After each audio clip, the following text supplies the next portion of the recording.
So the piece at Convict Hill Neighborhood Quarry Park is an iteration of another piece that I made previously that was based on the dimensions of a ticket booth in the underground train station in Berlin. After I did my MFA, I spent a year in Berlin, and I had a studio in the center of the city, and I started making work about the space around my studio. And I had made this architectural folly, the skeletal structure that were the same dimensions as a ticket booth there.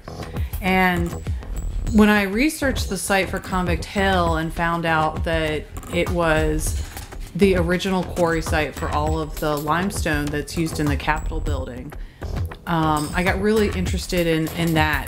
They made a secondary railroad line directly from the Capitol to the quarry site, but they used mostly felon labor. And during the excavation of that site, 8 convicts died and lost their lives for an institution that they had been imprisoned by. And I thought there was a lot of similarities in those two ideas. My studio was in the former East, so I was thinking a lot about those stations that were closed down, the railroad stations, so that the East Germans couldn't escape to the West, and it being like a larger scale prison.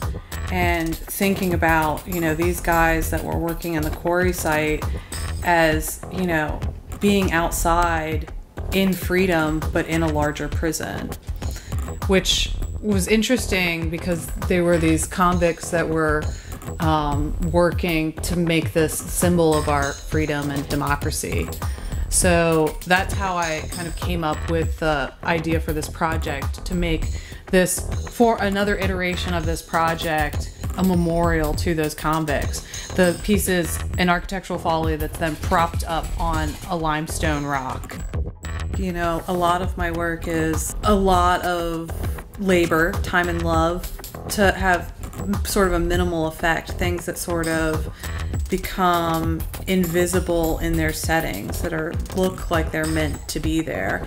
And so I'm really happy with the outcome of this piece. It really feels integrated into the park.